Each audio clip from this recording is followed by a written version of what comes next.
A shakedown cruise from Townsville down to the Whitsundays, then north to Cairns. We spent 18 months in Townsville on a free mooring, an anchor from the boat's bow and a stern line to a mooring pile, working to save money for more exploring under sail. Our route to shore, showers, and work was via this public pontoon, dodging the occasional magnetic island ferry. But now it was time to head off and spend a month or so testing the boat systems along the North Queensland coast before heading off into the Pacific. Townsville to Whitsundays, usually done in 4 days against a 15+ knot headwind, anchoring at major headlands, done often in the previous 18 months.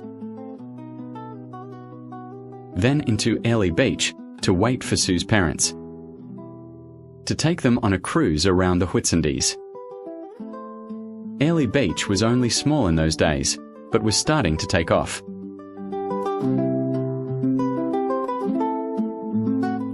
And becoming the mecca for a lot of home-built cruising boats.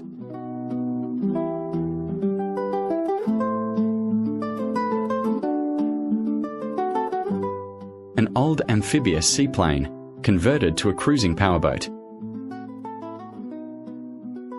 With Sue's parents finally on board after an air hostess strike, we could head off. As conditions were light, we decided to motor upwind to Brampton, first to Shore Island, passing the lighthouse on Dent Island.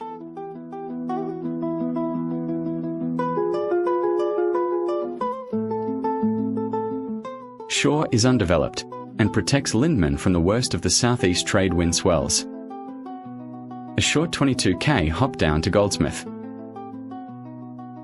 To anchor at Goldsmith, an old favourite.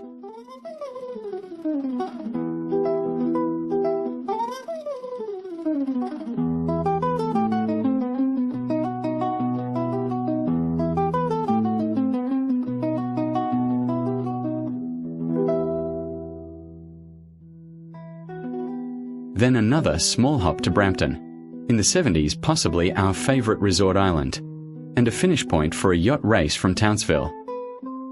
We spent a couple of days exploring Brampton and enjoying its restaurants.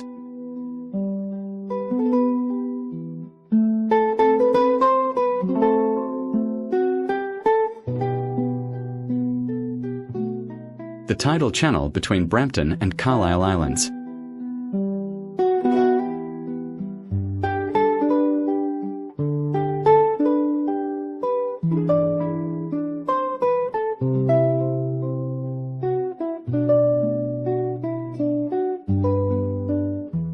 With the southeast trades, we sailed back to Gap Beach on Lindman, then trekked across to the resort for a meal, wandering along past the airstrip and airport terminal.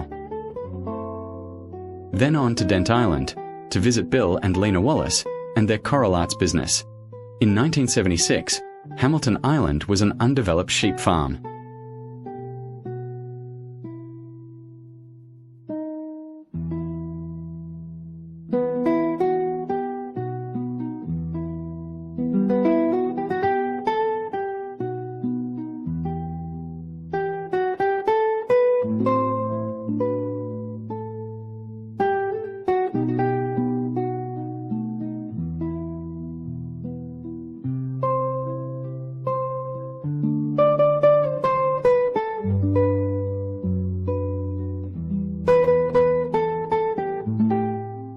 We had to wait until the tourists from the Fairstar cruise liner had left, before we could chat with Lena and Bill again.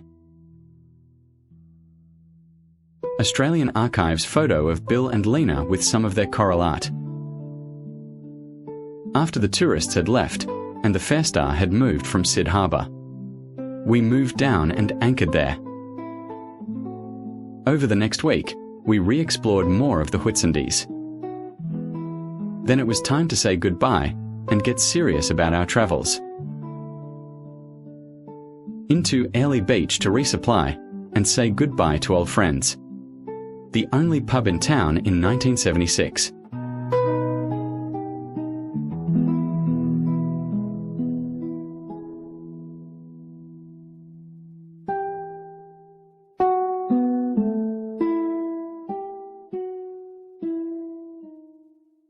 tucking in behind George Point.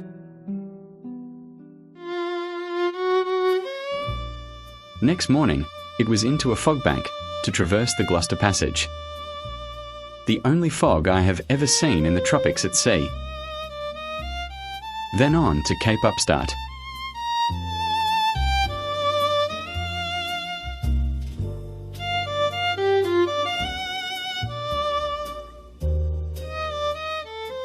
A diversion out to Old Reef. Finding no clear entry into the Old Reef Lagoon, we continued on into Stanley, to a sheltered anchorage and through over the fishing lines. A 10 pounds, 4.5 kilograms red emperor for dinner. We spent 2 days fishing until fridge box filled. Also diving, including testing the hookah compressor at the north end of the reef.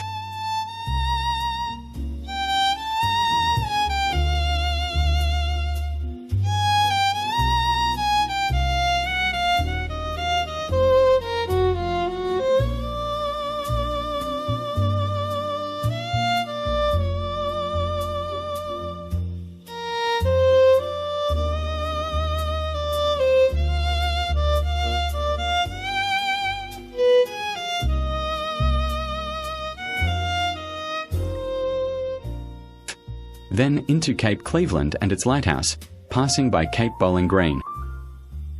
Anchoring at a little beach under the lighthouse.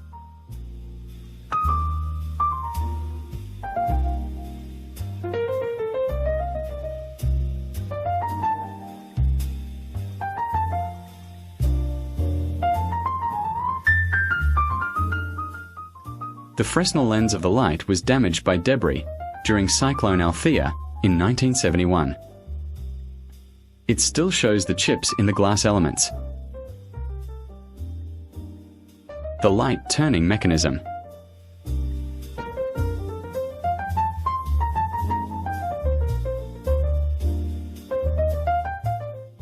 Into Townsville to pick up Rowley and Robin.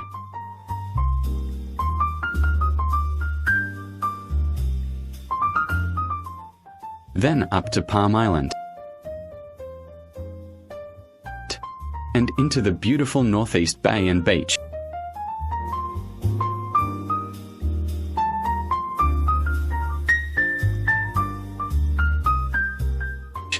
Enjoying morning beverages. To the northwest of Palm Island, where a World War II flying boat base was built, there were still the ruins of planes on the beach. One of the PBY Catalina wrecks at the Palm Island base. From October 1943, an average of 4 flying boats a day were repaired. Around to a favourite anchorage at Orpheus Island. Anchoring in Pioneer Bay.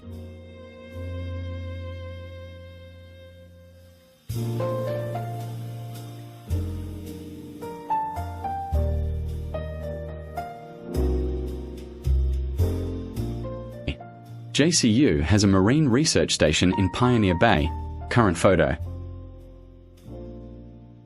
Into Lucinda and the Hinchinbrook Channel. A lot of shoal areas, so entrance is through shallow marked channels. Lucinda is a major sugar export harbour. At 5.76 kilometres long, the jetty is the longest in the southern hemisphere. So long, they had to account for the curvature of the earth when building it. The sugar conveyor belts and shiploader can handle quite large bulk carriers.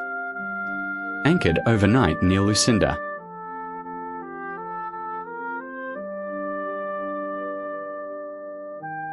Through the Hinchinbrook Channel to Cardwell. Looking across to rugged Hinchinbrook Island. Rowley and Robin left to return to Townsville.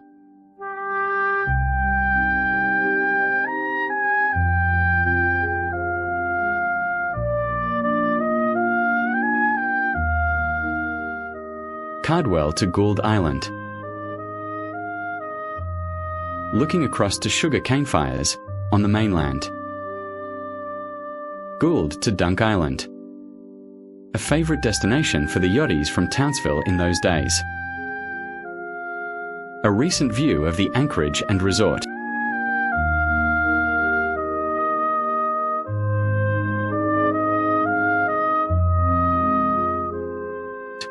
Looking west to Mission Beach,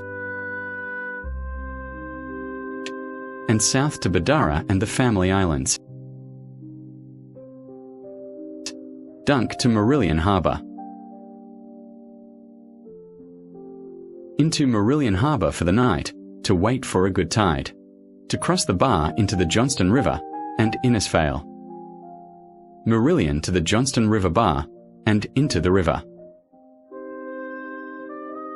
With less than a metre depth at low tide, we needed near the top of high tide. Over the bar and up the Johnston River.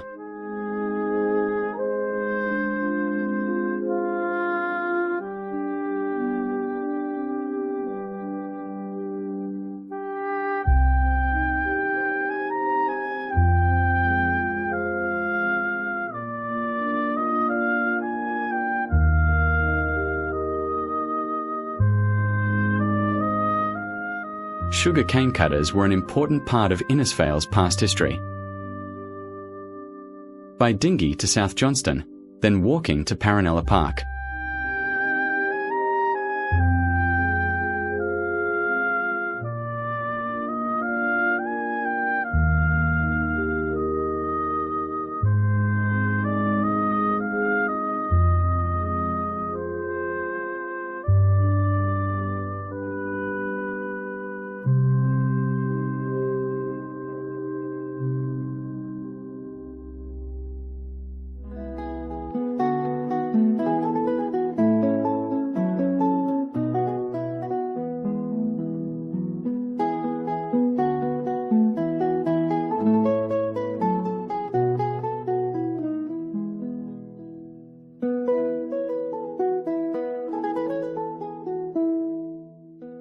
Innisfail morning, with the southern flank of Mount Bartle Frere in the background. From Innisfail to Fitzroy Island near Cairns.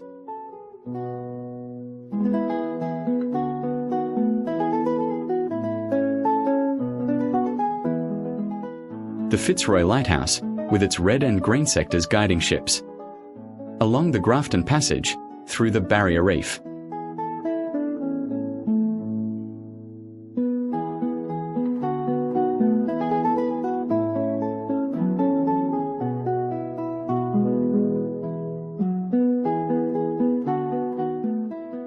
The locals were very friendly.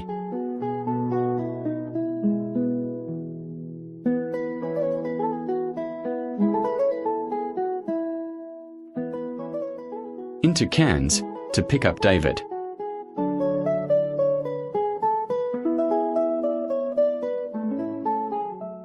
Next, we explore north from Cairns as far as Lizard Island. Then we return to Cairns to leave for the Pacific cruise.